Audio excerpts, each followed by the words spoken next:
Good afternoon. I'd like to welcome and introduce Dr. Robert Murphy, Executive Director of the Havey Institute for Global Health and the John Philip Fair Professor of Infectious Diseases here at Northwestern's Feinberg School of Medicine, who answers your COVID questions every Wednesday on the Havey Institute for Global Health's Facebook page. Today, Dr. Murphy will be answering viewer-submitted questions and addressing the latest COVID headlines through today, February 2nd. We invite you to submit your questions via Facebook at NU Institute for Global Health or by email at globalhealthinstitute@northwestern.edu. Leading the discussion today is myself, Sophie Bukowski, Student Research Assistant with the Institute. So, Dr. Murphy, I'm going to start with some updated COVID statistics. Sure. Thank you, Sophie. In the United States yesterday, we saw 109,606 new cases, with hospitalizations fortunately decreasing. The death rate is also decreasing by 6%, and our 7-day average for cases at about 41,777 positive cases per week. The death rate is now at about 450 daily average deaths, which is decreasing exponentially. In Illinois, we are not seeing a lot of case intake, so we are not able to share the cases per day, but hospitalizations are decreasing by 28%, and the death rate is decreasing by 25%. So what can you tell us about all of these numbers that are decreasing and what that means for what's going on in the United States? Well, this is what's been predicted. You're going to have that post-holiday bubble, a little bubble after Thanksgiving, and then a big bubble after the Christmas holidays. And so infection comes first, sickness comes second, hospitalization comes third, and then if you're unlucky, death comes. And so all that is now going through this big bubble. And what's happened is, a lot of people got COVID in the last couple of months. And so they have immunity. It's like getting a vaccine. Matter of fact, it's been shown that if you had COVID and the vaccine, you do better than if you just had the vaccine or you just had COVID. So this hybrid immunity is really becoming pretty common. And that's what's dampening down worldwide the entire pandemic. So much so that, as we're going to talk about in a minute, that, there is some kind of transition going on, and there's going to be an official end of the public health emergency. Wonderful. Well, going into our first COVID headline, it is rather sad, is that COVID-19 is one of the leading causes of death for children in the United States, despite a relatively low mortality rate. What can you tell us about this? Yeah, this is children, fortunately, in this country have a very, very good life expectancy. We've got a great medical system that can treat children, so the death rate in kids is very low. However, out of the blue, COVID is now the number 8 cause of death. It's the third highest cause of death in the entire US population. Keep that in mind. And so this is just on top of everything else. It just came out of the blue. This just appeared. It didn't shift from one thing to another. It's just yet another thing that can kill you. There were 821 COVID deaths in the childhood group, which is young adults from birth to 19. And, the usual causes of death, even though they're rare, but they're out there, of course, are some kind of perinatal condition after birth, unintentional injuries, congenital malformations, assault, suicide, malignant neoplasms, diseases of the heart, then influenza and pneumonia. And now COVID is plunked into there and is number 8 with these 821 deaths. And that accounts for about 1 out of every 100,000 children. So it's pretty rare, but it's ranked 8th overall. So it's in the top 10. And right. In adolescents, it's actually ranked 5th from the 15, 19-year-olds. Okay, so the numbers are small, the rate is low, but it's the number 8 leading cause of death. How can we make that better? Well, we have vaccines, but the uptake in children is really bad. Less than 10% of eligible children have had their booster shot, and 90% of children under 5 are completely unvaccinated. And And a survey that the Centers for Disease Control did on blood samples suggests that 90% of children have actually had COVID at least once. So the kids have all gotten COVID, basically. So they've got some immunity. That's really the story with the kids. So, it's there in the child population, pretty rare, but it's still in the top 10 cause of death. Yeah, no, it's incredibly sad. Well, going into our second COVID headline is WHO says COVID-19 remains a global health emergency, but pandemic is at a quote transition point. What is a transition point and how is Mhm. this going to affect the pandemic? Yeah, well, when you look at it globally, the world is obviously a very big place. So, at the whole world, the cases, just like in the United States, are going down, the death rate's going down, things are getting better, but the world is a very, very big place. And there are places around the world where things are going up and out of control. But in general, the whole thing is moving in the right direction. Regardless, 170,000 people have died from COVID in the last 8 weeks worldwide. So that's still a very large number of people dying from a disease that didn't exist 3 years ago. And we don't know what's going to happen in the future. Is this just going to continue this way? Is there going to be a new pathogen coming in? Whatever is going to happen, these things are not going away. They are, I think, here to stay. It's a big world, and contagious diseases, pneumonia and influenza, and now COVID. What's the next thing? We have to just be careful. We have to do surveillance, and we have to identify these things before they cause so much of a problem. Who would have thought 3 years ago that this would have happened? I mean, it's really been a very unusual and devastating past 3 years. Yeah, you're absolutely right. Well, Dr. Murphy, going into our last COVID headline is what the end of the COVID public health emergency could mean for individuals of all kinds of backgrounds in terms of insurance, etc. What can you tell us about how this is affecting various individuals? So the public health emergency that was declared 3 years ago, approximately, really gave the government a really vast authority to implement public health policies and procedures that included developing the vaccine very quickly, developing more tests. Remember 3 years ago, you couldn't even get a test, getting the drugs to the market that work, like Paxlovid and Molnupiravir, and getting free tests, testing people, and masking, and promoting social distancing, and everything worked. It cost a lot of money, but we were in a pandemic and a lot of people were dying. If you remember, at the beginning of the pandemic, the whole Northeast part of the United States, the hospitals were in a crisis.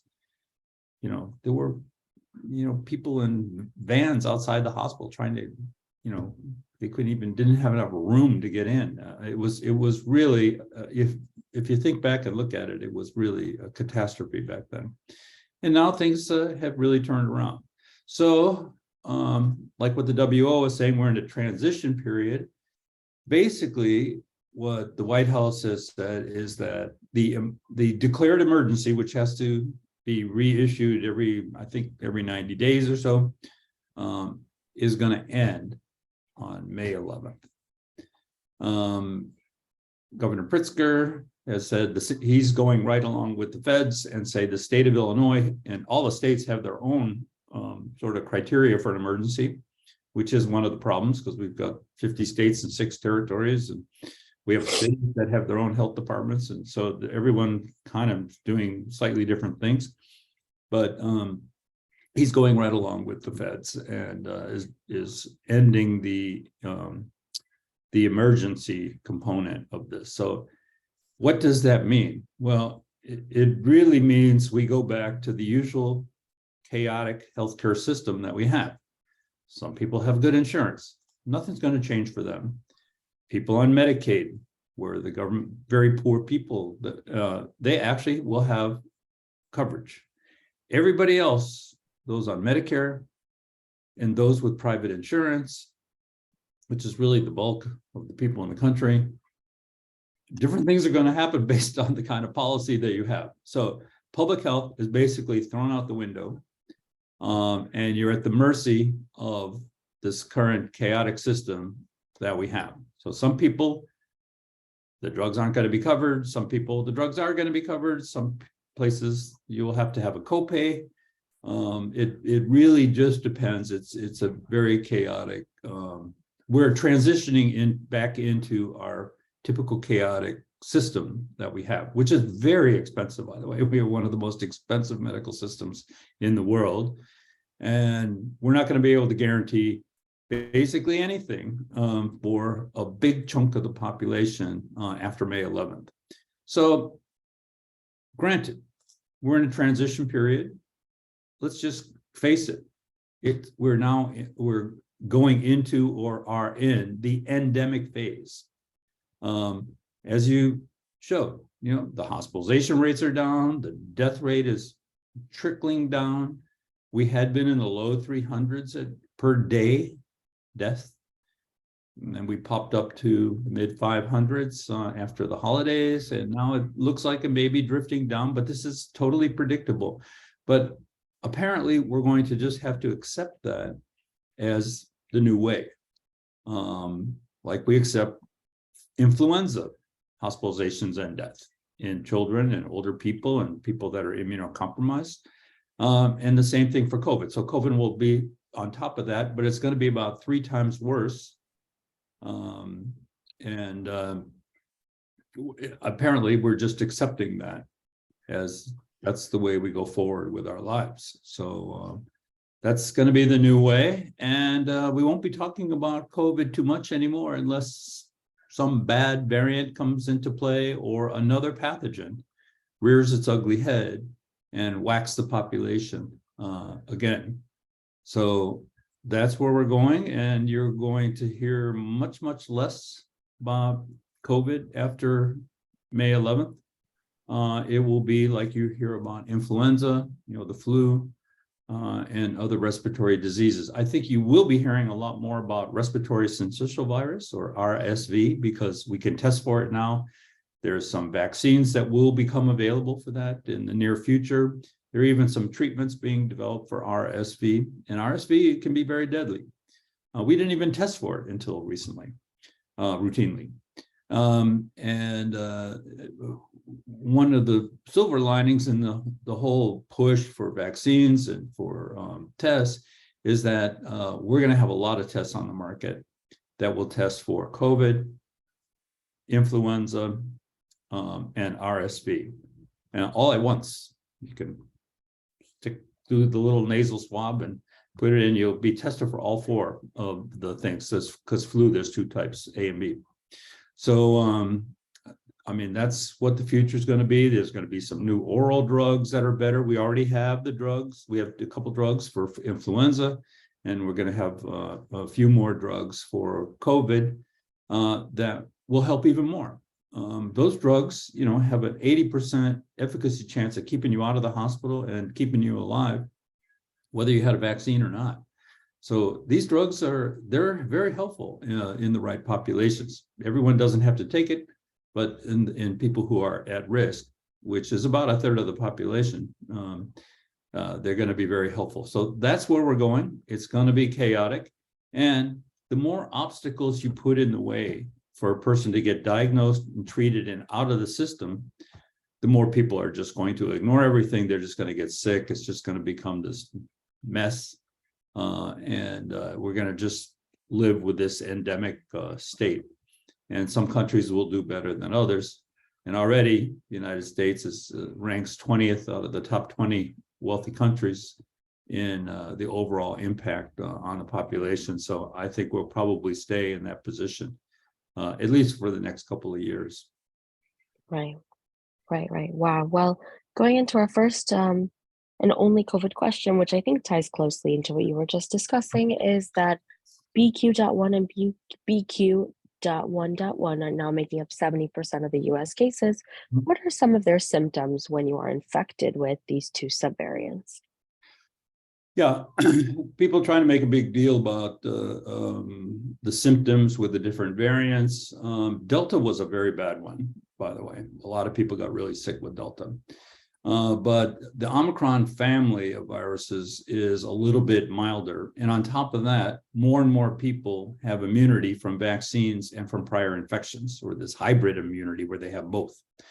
So all that, comes into play and is kind of a predictable outcome in this whole pandemic, that ultimately the population will become immune or have a level of immunity that will dampen the impact of the infection in the country and in the world. And what we're seeing here in these stories about the symptoms are pretty mild, and there's a difference in the symptoms. So what they found in some of these studies, that unvaccinated people may have more prolonged symptoms and tend to be sicker, and that they have fever much more commonly than people that didn't take that they have more fever if they were unvaccinated than if they were vaccinated. So we'll see, but it's really no big difference from many of the other respiratory pathogens that are out there. You're going to have to do a test to figure out what you have. If you have a sore throat, runny nose, a cough, something like that, you don't know what you have.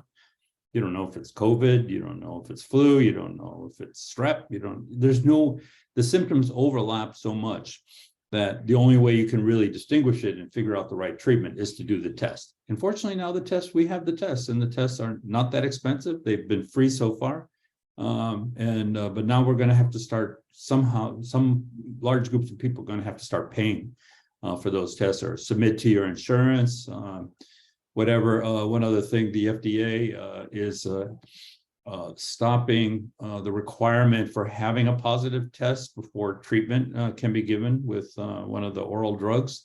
For instance, they're allowing, if somebody in your family has COVID, documented COVID, and then you get sick, your doctor can prescribe Paxlovid without actually you having a test. So they've removed that particular barrier in clinical situations, and we treat clinically often. So it's nothing unusual with that. It's just the kind of the normalization of the whole process. Oh, wonderful. Well, thank you, Dr. Murphy, and we will see you next week. Okay, see you next week.